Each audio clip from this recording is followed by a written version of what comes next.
Ciri-ciri akun yang gampang keterima monetisasi. Halo guys, assalamualaikum. Kalian lagi apa sekarang guys? Sudah pada makan belum? Kalau belum makan silahkan makan dulu ya guys. Kalau yang lagi bekerja, semoga pekerjaan kalian cepat selesai dan secepatnya bisa istirahat. Dan kalau yang lagi nonton konten aku, terima kasih banyak. Oke guys, kali ini temankan aku mengerjakan semua pekerjaan mulai dari nyuci baju, masak, dan sambil kita cerita-cerita juga ya guys. Seperti yang aku bilang di awal tadi, sebenarnya sih banyak pertanyaan ini yang muncul di kolom komentar aku guys. Tapi aku baru sempat bikin kontennya hari ini. Karena kalau dijelaskan lewat kolom komentar itu rasanya panjang banget guys. Dan aku males banget untuk ngetik. Jadi bagi yang bertanya silahkan nonton konten ini sampai habis ya guys. Dan mereka itu bertanya di kolom komentar aku guys. Katanya, Kak gimana sih ciri-ciri akun yang gampang keterima monetisasi? Soalnya mereka tuh takut salah langkah dari awal guys. Tapi bagus juga sebelum kita memulai lebih baik kita bertanya terlebih dahulu. Takutnya nanti kita salah langkah ya kan, seperti yang mereka tanyakan. Dan akun kita nggak akan dimonetisasi sama Meta. Jadi guys, pas baca pertanyaan itu aku langsung keinget waktu pertama kali aku ngonten guys. Jadi ya guys, waktu itu aku upload suka-suka aja guys. Apa yang ada aku upload, apa yang ada di pikiran aku upload semuanya guys. Aku mengerti guys kalau ternyata isi akun itu bisa menentukan nasib monetisasi kita. Jadi gini ya guys, waktu aku masih pemula, aku pikir yang penting rajin upload aja guys. Tapi ya guys, setelah beberapa kali banding aku ditolak guys, baru di sini aku paham karena monetisasi aku nggak kebuka-buka sama sekali guys. Padahal ya guys, orang yang baru ngonten aja itu udah terbuka MK-nya guys, sedangkan aku udah lama ngonten belum terbuka MK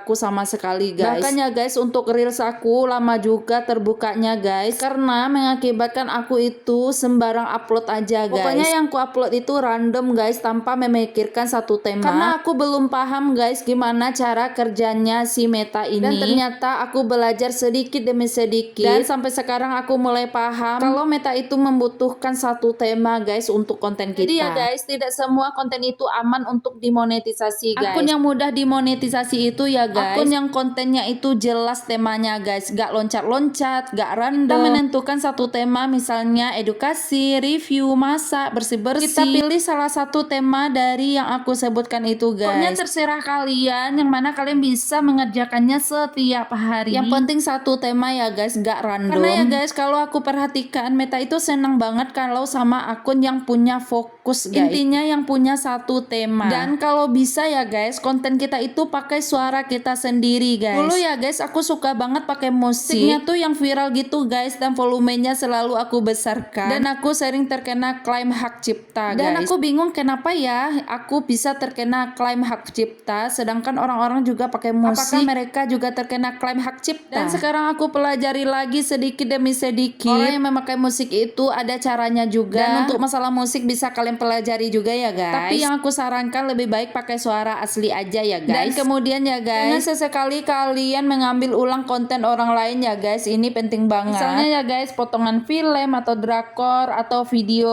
TikTok atau apalah pokoknya dari orang lain. Itu bikin akun kita susah dimonetisasi lebih guys. Baik video asli kita aja yang kita ambil guys, tanpa mengambil video orang lain. Dan ya guys, tidak mengandung hal sensitif atau kekerasan, gosip atau bencana atau konten berbau politik. Jangan kalian ambil lah guys, semua itu bikin akun tidak bisa dimonetisasi guys. Pokoknya seperti yang aku bilang tadi, ambillah konten yang original yang ada nilai tambahannya guys. Meta itu suka loh guys konten yang benar-benar buatan kita sendiri, yang ada ceritanya, yang ada prosesnya, yang ada manfaatnya. Pokoknya kalian usahakan ambil konten aja sendiri guys, jangan kita ambil konten-konten orang lain ya guys. Tapi semua itu kembali lagi ke kalian ya guys. Mau mendengarkan atau tidak itu terserah kalian, karena itu yang sudah aku alami dulu guys. Dan guys, waktu aku sadar semua itu, aku mulai berbenah guys, rapihin tema akun aku fokus bikin konten sendiri, dan aku itu fokusnya konten di dapur dan keseharian aku guys. Dan aku kurangi juga pakai musik guys, bahkan sekarang aku nggak pakai musik karena aku udah trauma banget terus terkena klaim hak cipta. Makanya guys, aku usahakan nggak pakai musik terlebih dahulu. Dan kalaupun pakai musik, aku pilih-pilih untuk memakai musiknya yang mana kita nggak terkena klaim hak cipta. Dan guys, ya guys, untuk konten ini butuh perjuangan banget, dari mulai belajar dari awal. Orang bisa bikin hoax, aku juga harus bisa bikin hoax. Walaupun belajarnya pelan-pelan, yang penting akun kita itu jadi lebih bersih dan mudah diproses guys. Dan ya guys, guys, aku kasih solusi ke kalian semua. Pokoknya kalian harus tentukan satu tema utama supaya algoritma itu ngerti kamu itu akun apa. Konten masak kah, konten bersih-bersih kah, pokoknya tentukan satu tema ya guys. Makanya guys, pakai suara sendiri lebih aman untuk monetisasi jangka panjang guys. Terus ya guys, pastikan konten kalian itu 100%